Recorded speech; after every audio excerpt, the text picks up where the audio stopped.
Uno tiene como muchas proyecciones y muchos planes en su cabeza y uno se empieza como a frustrar. Es estar, meterte a la oscuridad con esa persona y estar allí para cuando esté listo. Y una vez que esté listo, pues llevarlo al sitio que es con un especialista. Yo no sabía que estaba deprimida, pero estuve deprimida años deprimida. Y yo realmente no sabía que estaba deprimida.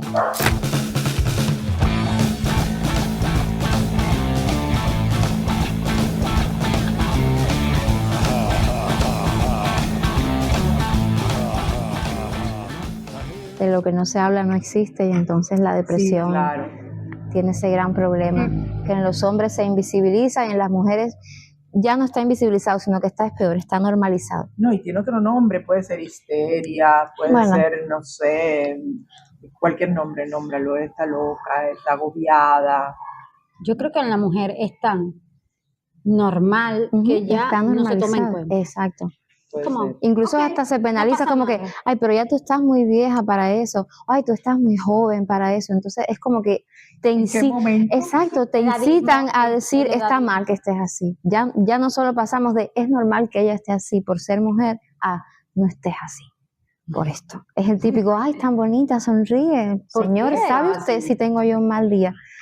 ¿Sabe usted si tengo una cáscara de flor y no quiero sonreír? No sabe usted, no juzgue, y con la depresión suele pasar. Sí, pero es así. Es como que tienes derechos o no tienes derechos a estar deprimido, depende de la edad y hasta tu prototipo. También. Sí, claro. Claro. ¿Tienes derechos o no los tienes? Ellos te los dan. Ellos te los brindan. Claro, porque tú sabes, este mundo es de ellos, entonces una aquí está prestada y bueno, tienes que acatar.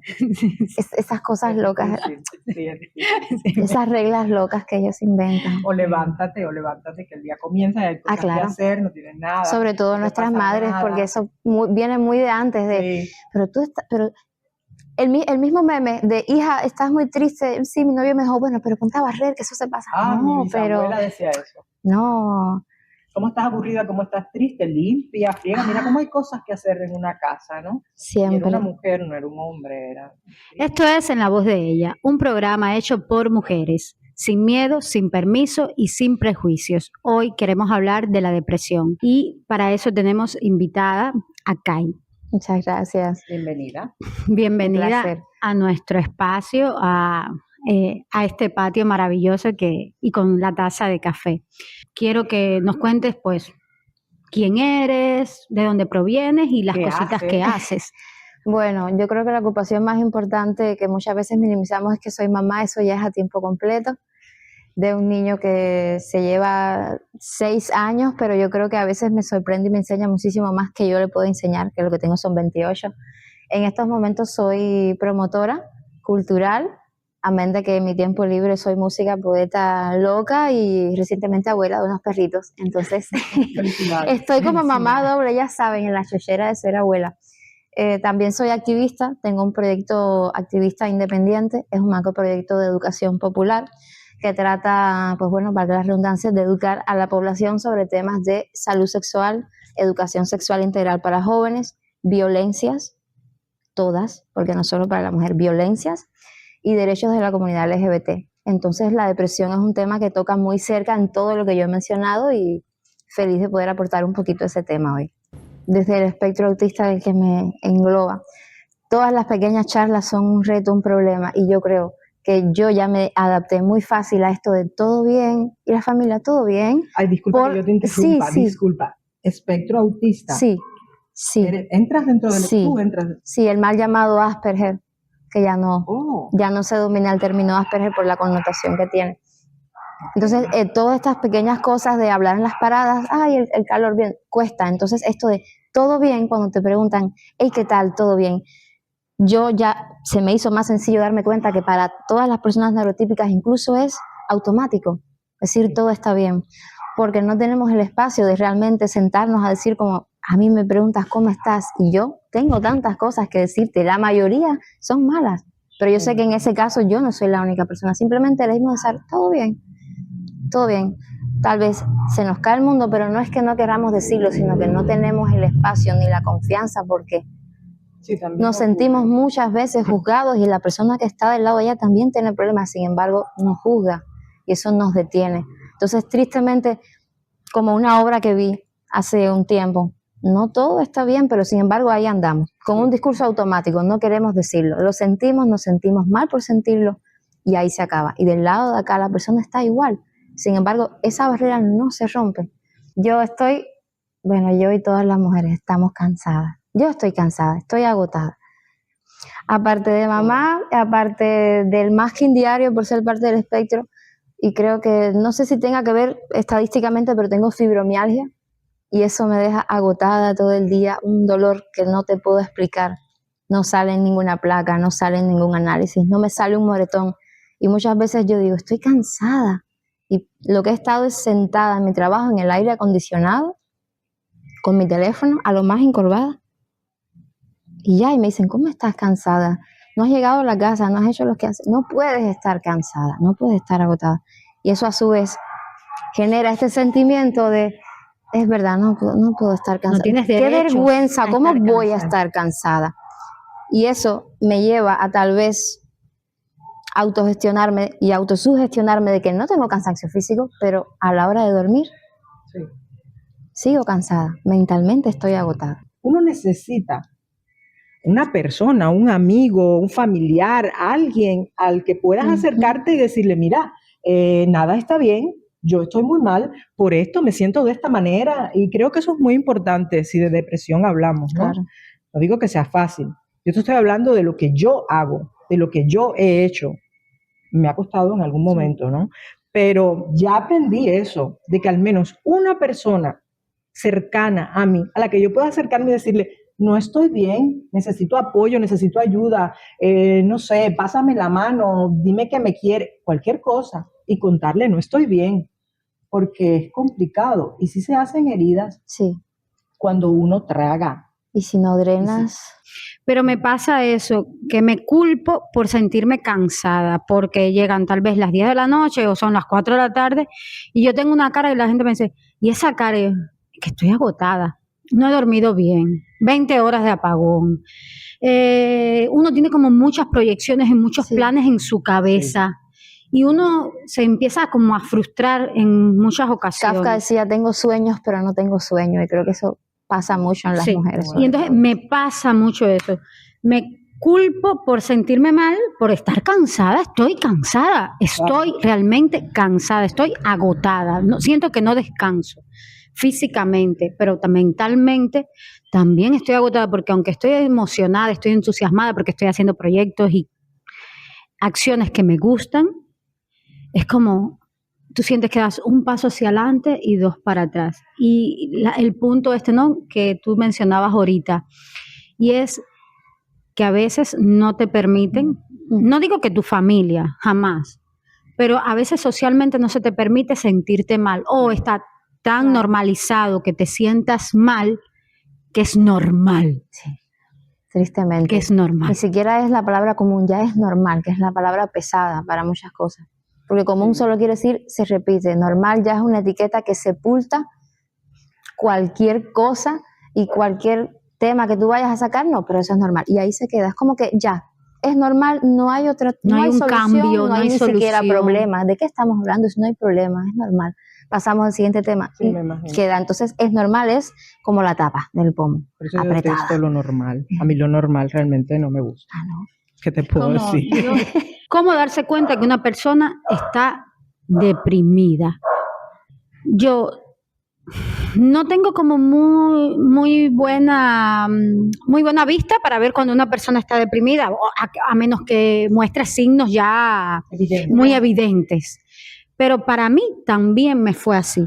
Yo tenía una crisis depresiva hace unos años atrás y me sentía muy mal. He pasado por crisis depresiva en 2 ocasiones de mi vida, muy joven, y ya después un poquito más adulta, cercana a los 33, 34. Y fueron 2 crisis depresivas totalmente diferentes. Una fue una depresión postparto. Yo tuve a un niño a los 16 años, era muy joven, y me vino un mundo encima que yo no sabía reconocer. Y todo lo que eso amerita, aparte del proceso químico que es dar a luz. Que eso en las mujeres, pues es una teoría, es evidente. Yo me sentí muy mal, no sabía, no tenía herramientas realmente para lidiar con ella. No sabía, yo lo único que hacía era llorar era como un autómata todo el tiempo atendiendo a mi hijo, pero tampoco podía nombrar lo que me estaba pasando. Ya después leyendo me doy cuenta que se llama depresión postparto y entonces voy a visitar a un médico, un doctor, que entonces él, no siendo psiquiatra, se me acercó, me dijo, ¿cómo te sientes? Claro. A ver cuáles son tus rutinas del día y esa serie de cosas. Entonces aprendí como a tener un poquito de herramientas para salir de ese bache. Y ya después pues pasé por otra crisis depresiva en la que yo no sabía que estaba deprimida, pero estuve deprimida años. Wow. Años deprimida y yo realmente no sabía que estaba deprimida. Hasta un día que ya como que todo explotó. Pero no me reconocía, no lo sabía. Cuesta para todo el mundo que un especialista, así que tuviste mucha suerte de que ese especialista te haya dicho, oye, vamos a averiguar, vamos a echar un para atrás a ver cómo tienes las cosas. Porque ellos no tratan de no decir, ay, pero somos cubanos, ay, bueno, después de la COVID todos estamos un poco deprimidos. Bueno, Sí, tampoco ese es el camino. tampoco es la forma, no todos estamos decaídos, desilusionados, frustrados, pero no todos estamos deprimidos, porque eso es como igualar todas las experiencias y eso es lo que lleva es también, pues Sí, de cierto modo que una se sienta que no está tan, y cuando vienes a ver estuviste todo el tiempo y pudiste haberlo evitado. Entonces, muy bueno ir a un médico. Sobre todo. Yo fui, anécdota personal, yo tengo 2 hijos, el mayor tiene 8, este pequeño tiene 6. Y esto que pasa cuando no tienes una red de apoyo efectiva, cuando nace un bebé, y sobre todo cuando es el segundo y uno está acostumbrado que el primero haya sido más tranquilo, que haya sido de estos bebés muy joviales, que no necesitan tanto apego, porque todos los bebés el nivel de apego que necesiten es el correcto. Cuando yo me enfrenté a un bebé que lloraba un montón, un bebé que no aceptaba, o sea, era intolerante a la leche, solo yogur y pecho, un bebé que estaba muy apegado, un bebé que era pequeñito, entonces estaba yo como las africanas, con así, Sí. y entonces la red deficiente, eso era muy, Tú sola. muy yo sola, y toda esta parte en la que yo tenía que intentar los procesos normales de dejar que el niño empiece con el destete, que duerma solo, porque aparte era un colegio que yo disfruté hasta el punto en que perdí demasiado el sueño. Se me dificultó. Tú sufriste depresión. Y entonces cuando yo me doy cuenta que aparte yo ya he ido, porque ir al psicólogo es muy sano, hay que quitar el mito, la venda, ir al psicólogo es muy sano. Si él cree oportuno te deriva al psiquiatra, pero eso tampoco significa nada.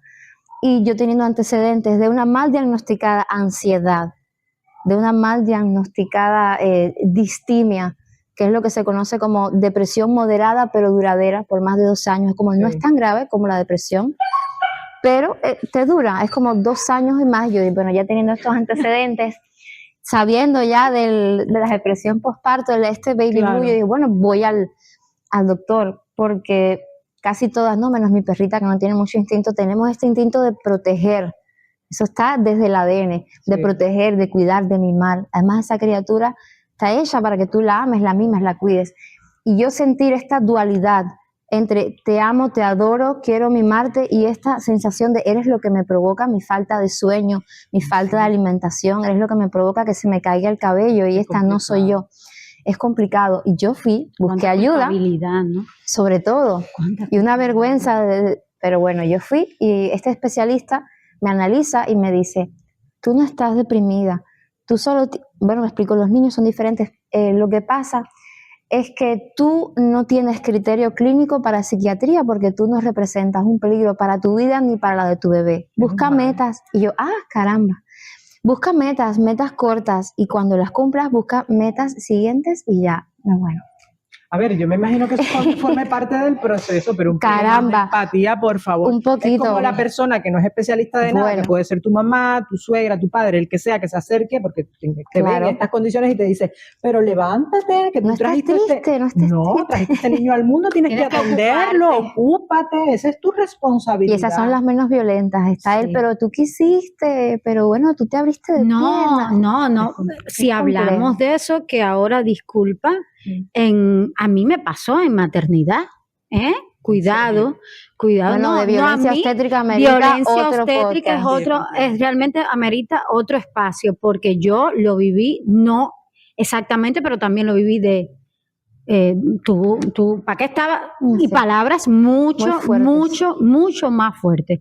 Y tú te sientes muy mal y tú te empiezas a culpar porque tú dices, no puedo, no puedo, ¿cómo lo hago? Sí, en proceso de parto, Claro. desmayándote en una cama, que tú no tienes herramientas para solucionar lo que te está pasando. A mí me pasó. Nada de eso, es que tú estás aterrada porque tu hijo va a Y la salir al mundo. culpabilidad, entonces, muchas veces puede ser que nazca de ahí, de ese mismo proceso en el que tú no te sientes lista, el que tú te sientes, pues, mala madre. Claro.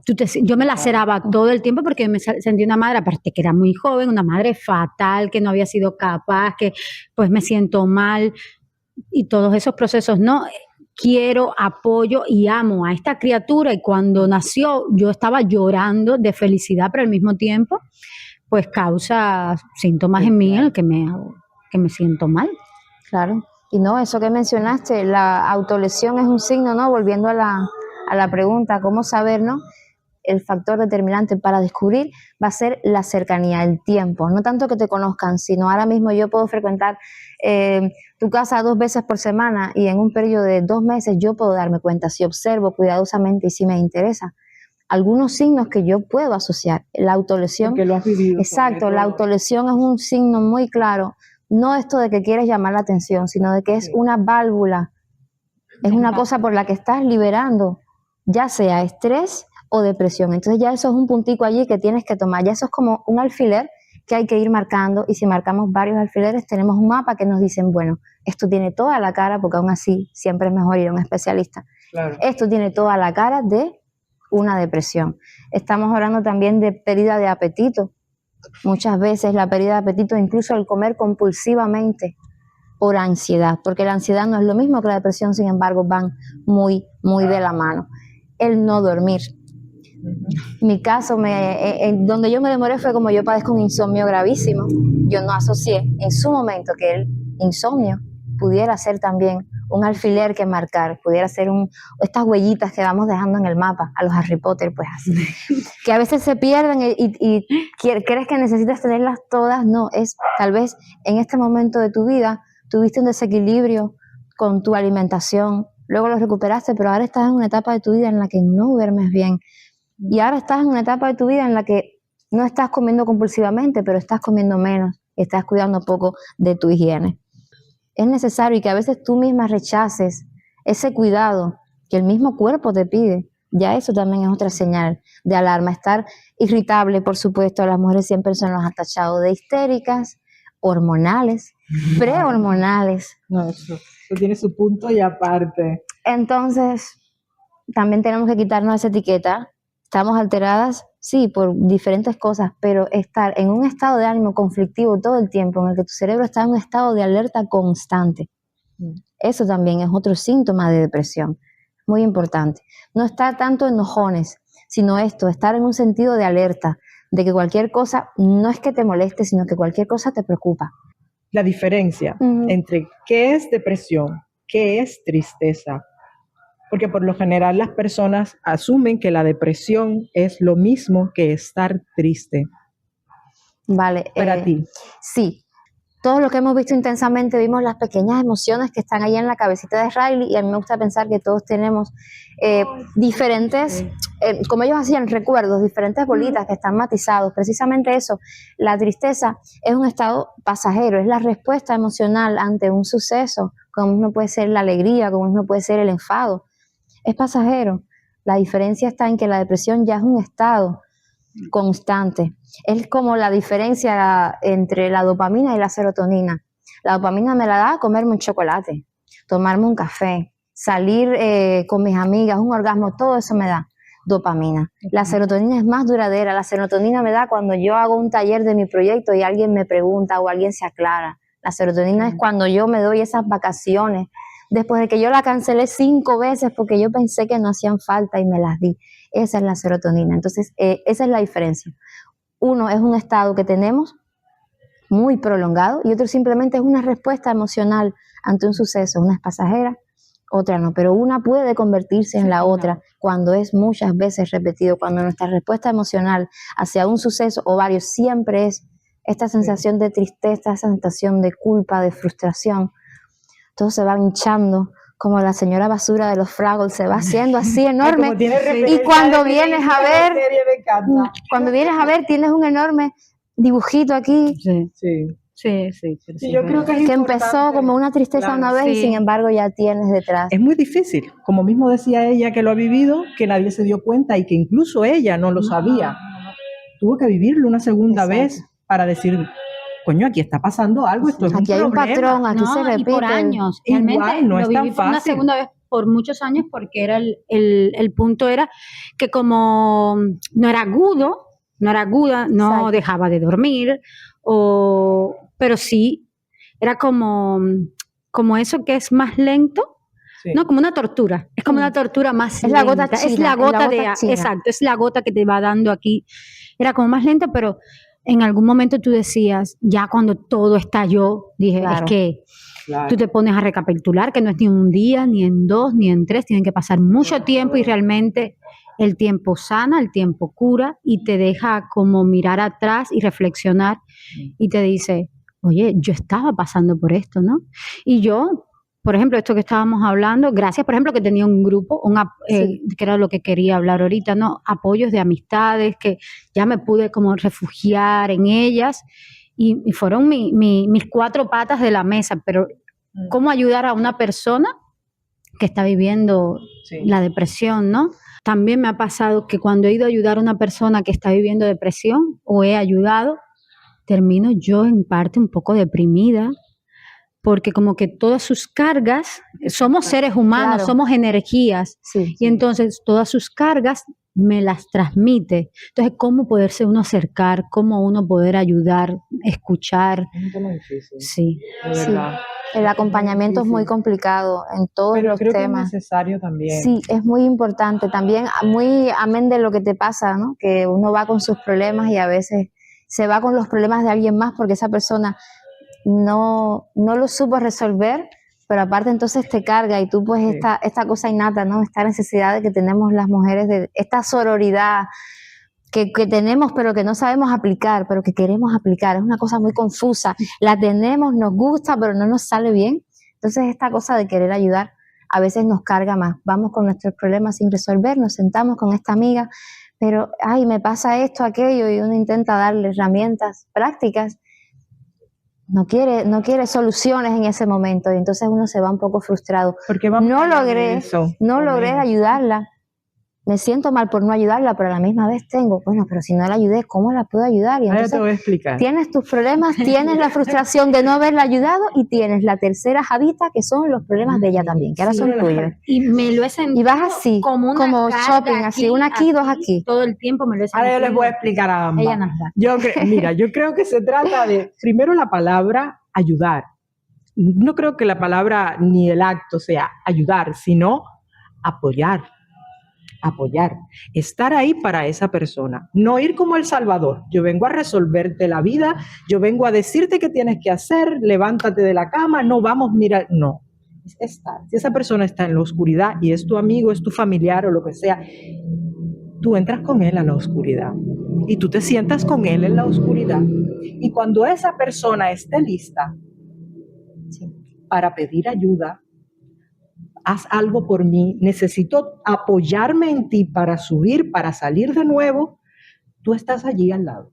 Él no tiene que salir a buscarte porque a lo mejor no tiene ni la fuerza, no tiene ni la fuerza ni las ganas de salir a buscar a nadie, pero tú estás allí. Entonces esa persona se apoya en ti y puede que tal vez entonces sí comience a dar el primer paso a lo que es buscar ayuda especializada tal vez, porque incluso con todas las ganas que tú puedas tener, si estamos hablando de depresión, si no eres especialista en el tema, si no estás capacitado para eso, es complejo. Estarías jugando con las emociones, con la cabeza de tu amigo, de tu familiar. Es meterte a la oscuridad con esa persona y estar allí para cuando esté listo. Y una vez que esté listo, pues llevarlo al sitio que es.